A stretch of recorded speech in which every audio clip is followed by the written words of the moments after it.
Yeah, cash money. Welcome to ABC 123 News. I'm channel -69. I'm Reese Wilson. And I'm Bobby Hammer. Alright, today we're going to start with technology. A team of about 1,000 Facebook pals have collaborated to comment more than 1 million times on a post, setting an official Guinness World Record. And the initial post was made on October in the Facebook group.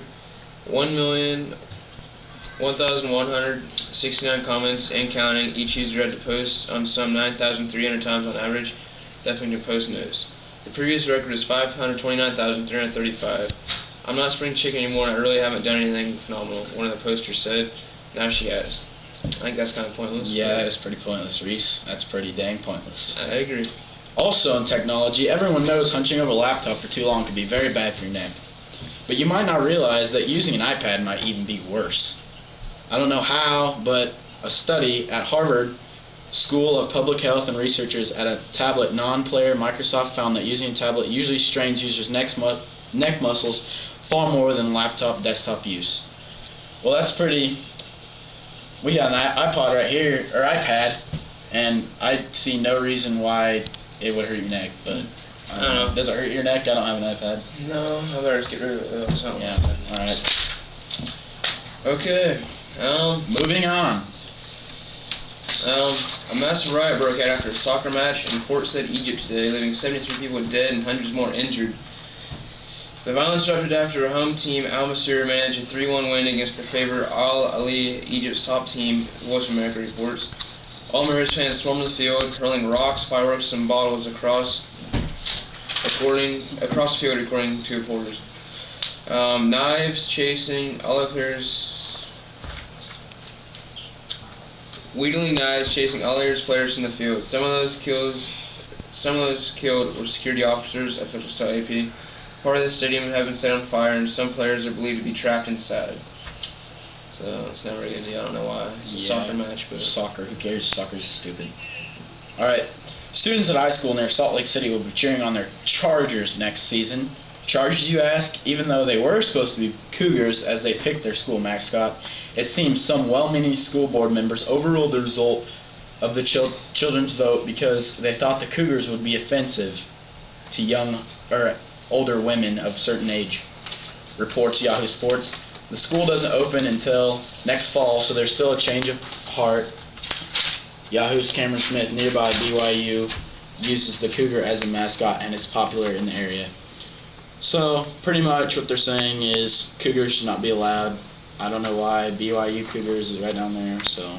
Sign south better close in. Yeah. That offends some people, I guess. Reporting live from Beloit Junior Senior High School for ABC News, ABC 123 News on channel -69. I'm Bobby Hammer. I'm Reese Wilson. And we're going to go to the gym, so... Hey, there's Austin Bucky with the shirt off. We need to talk to you for a minute, Austin. So we heard you had 20 points against Ellsworth. Were they pretty good? Yes. Yeah. But so good job. You working hard out there? Yeah. Okay. Thank you.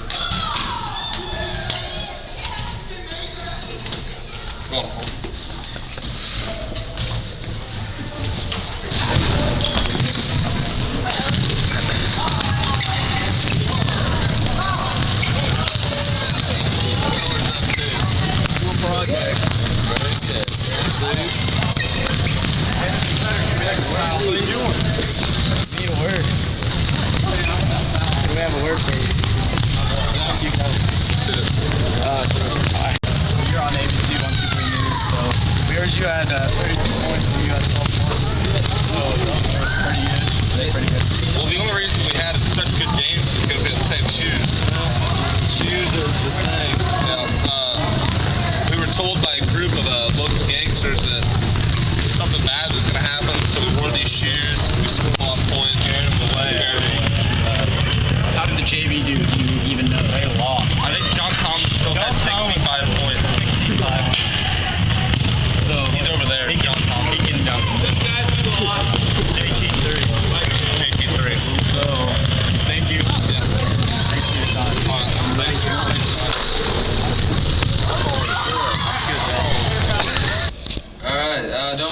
Sports concert tonight. That's supposed to be really good. It's going to be here at the Beloit Junior Senior High School under the direction of Michael Harbaugh.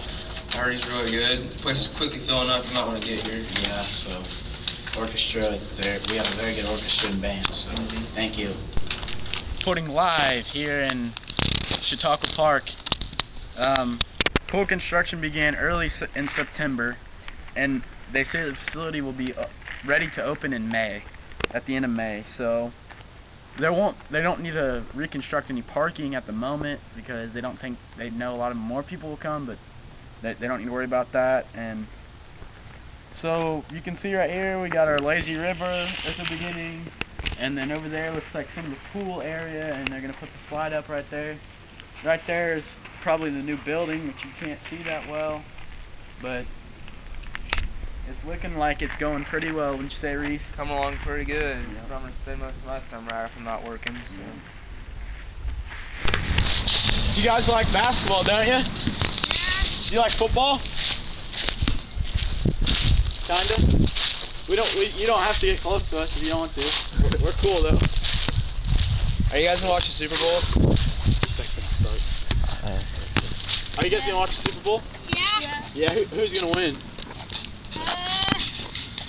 The Patriots. Oh man. Are you going for the Patriots too? Dang.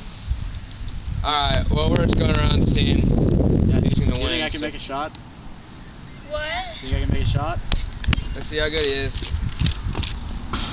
Ah! That's You guys should stay out of trouble. Alright, be good. See ya. Peace out. Peace out, Holmes. Alright. World news. Competitive eating legend Kobayashi wolfed down 337 chicken wings in half an hour today in Philadelphia, shattering the previous record of 255 set just last year. Some 20,000 spectators turned out for Wing Bowl 10, and Kobayashi took home $20,000 cash prize, AP reports. It's Kobayashi's first year at the bowl, and Philadelphia Inquirer's notes. I could probably eat another 100 wings or so, he said afterwards. He's fat. Yeah, I bet he's really fat. Obesity, that's a problem here. Yeah. There's one place where you won't feel at home. The Central Asian state of Uzbekistan will not observe Valentine's Day this year. Russia's RIA Novosti news agency reports the official ban on the romantic holiday follows years of iteration with observance, with one newspaper describing the event as being organized by forces with evil goats, no goals, bent on putting an end to national values. In place of Valentine's Day, Uzbeks will have the opportunity to enjoy readings of the poetry of Babur. Sounds like a blast. What do you think about no Valentine's Day, Reese? You got your special lady in mind? Or man? No? No, I don't usually like ladies or men, so. Yeah, me either. They're all ugly. Yeah, I agree. Especially that blonde-haired chick Mm-hmm. sitting in that row next to Black. I don't believe that. Alright, national news. Mitt Romney, inept line about not being concerned about the poor generated most of the headlines, but is nowhere near the biggest political gaffe of the week, writes Peggy Noonan in the Wall Street Journal. That would be President Obama's decision to require Catholic institutions to cover birth control and employer health plan. How big of a gaffe? President Obama just may have lost the election, she writes. This misguided move already is doing a rare thing, uniting Catholics of both conservative and liberal stripes. Who wants the government ordering a church to defy core belief? Remember, too, that lots of Catholics live in battleground states. There is no reason to pick the fight, writes Noonan. It reflects political incompetence on a scale so great, Mitt Romney gaffes at little bitty things. The president has awakened a sleeping giant. They're right. Wow. I don't know why it matters. And this story I feel very... Shocked officials in Minnesota have stepped in to stop the disturbing games of rape tag on an elementary school playground in New Ulm. The game operated like freeze tag, but before a target becomes unfrozen, another player would have to make sexual movements. The parents were informed that the game was immediately stopped, and They addressed that it as an inappropriate game, Sprum told MSNBC. He praised the school's handling of the matter, but added that he has been contacted by some 20 parents concerned about how to approach the issue with the children. So, I mean, I never played that game when I was little. I don't know about you, but I mean, No. that's a bad deal. I don't know how much Demchuk might start playing it. Oh, that'd be horrible. Second grade PE. Yeah. I don't know about that, but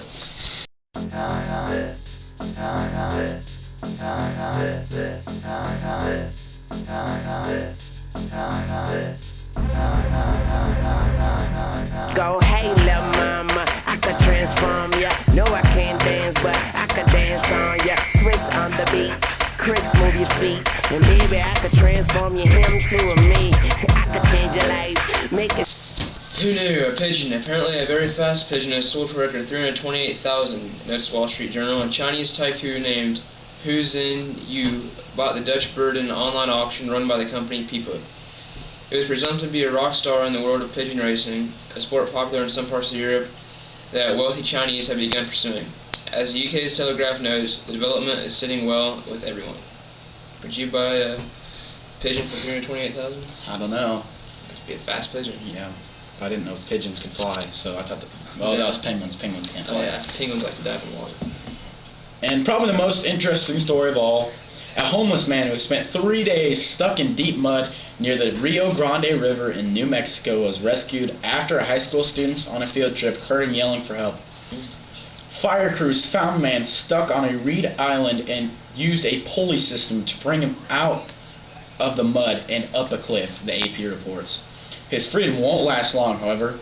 Police discovered that the man is wanted on a felony warrant for aggravated assault, and they plan to arrest him as soon as he is released from the hospital, where he is being treated for hypothermia. I don't get who stands in the mud until it sinks up to their hips. Yeah, I don't know. Homeless guys, I guess. Yeah, apparently. Okay, we'll go with the top story. The polls this week were right. Mitt Romney easily won the Nevada caucus tonight, just as he did 4 years ago. Reports to AAP at CNN. That's 2 straight victories for the front runner. The more interesting the battle was at the second place. Romney took 42%, but Ron Paul at the time looked poised to trounce Newt Gingrich. Gingrich prevailed in the final tally with 25%, Paul 18%, Rick Santorum at 13%, as he did after his South Carolina win. Romney addressed supporters and put the focus on the White House rather than his rivals. President Obama seems to believe Americans' role as a leader in the world and things of the past. He said, I believe the 21st century will be and must be American century. Next up for tonight, Tuesday night caucus in Minnesota and Colorado as a primary in Missouri. No delegates will be awarded in the Missouri contest, and Gingrich isn't even on the ballot, notes the Washington Post. So, pretty much, Mitt Romney's going to win the election because Newt Gingrich is not the best person for the job. I believe that Mitt Romney is a very smart man. No, you're not going to revenge. Okay. I'm not doing anything. He's coaching. Had a great win. Yeah. Heard you guys had a good win. We did. We played well. It was good. So, who would you like for the Republican nominee? I'm going to keep my vote to myself because I don't think any of them deserve it. They sound pretty much like first graders that say, hey, that guy did that. That guy touched me. That guy did that. So I don't really care to have somebody running our country that acts that way. I agree. All right, thank you. We got a question for real quick. Who are you going to vote for president? I'm not going to say. That's what your son said. Yes. I mean, I'm going to vote. I don't like Republican people. I don't like Democratic people. He said they sound like a bunch of little kids always fighting. Yeah. Are you 40 on? We had to do it for school. Thank you. Yeah, I don't know. Yeah, it's alright. Although Herman Cain should have won. Michelle Bachmann, I think, should be up there too. Yeah, they should have won 1-2, but I don't know. Herman Cain, Mitt Romney. I think I he's believe got it in the bag. Yeah, Mitt Romney has it in the bag. Ron Paul, right up there with him. He's pretty old though. Yeah, he's old. He'll probably die. Yeah. So, Yeah, better pick a good vice president. thank you for tuning in to ABC 123 News on channel -69. I'm Bo Behammer, I'm Reese Wilson. and thank you for watching.